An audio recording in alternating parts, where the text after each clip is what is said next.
নমস্কার বন্ধুরা, ফিরে এলাম আরো একটি নতুন ভিডিও নিয়ে। বিএসএনএল খেল দেখাচ্ছে রিচার্জ না করলেও বর্তমানে মন খুলে কথা বলতে পারবেন।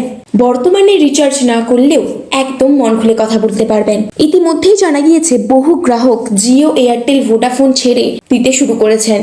তাদের সেই নম্বর বিএসএনএল পোর্ট করা শুরু করেছেন।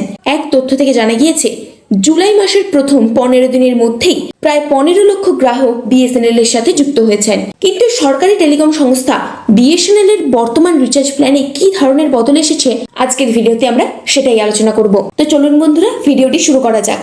বিএসএনএল এর 797 টাকার প্রিপেড রিচার্জ প্ল্যান এই মুহূর্তে সব থেকে বড় জনপ্রিয় হয়ে উঠেছে। তার কারণ বিএসএনএল গ্রাহকদের কথা মাথায় রেখে এই প্ল্যানটি তৈরি করা হয়েছিল। এই প্ল্যানের ভ্যালিডিটি 300 দিনের জন্য। এর আগে এই প্ল্যানটির ভ্যালিডিটি ছিল 365 দিন, অর্থাৎ 1 বছর দিন, কিন্তু সেখান থেকে কমিয়ে ভ্যালিডিটির দিন সংখ্যা করা হয়েছে 300 দিন। বর্তমানে বিএসএনএল গ্রাহকরা এই প্ল্যানে 60 দিনের জন্য প্রতিদিন 2 GB data, unlimited voice call এবং প্রতিদিন 100টা করে SMS এর সুবিধা পাবেন।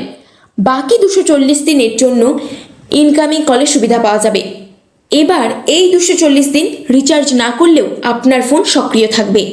যদি বিকল্প সিম হিসেবেও বিএসএনএল এর এটি ব্যবহার করতে চান, তাহলেও এটি একটি দুর্দান্ত এবং আকর্ষণীয় প্ল্যান। ফোনে কথা বলার ক্ষেত্রেও কোনো ভাবনা থাকবেন না। তাহলে বন্ধুরা, জেনে গেলেন তো বিএসএনএল এর দুর্দান্ত প্ল্যানটির কথা। আজকের ভিডিওটি তবে এখানেই শেষ করছি।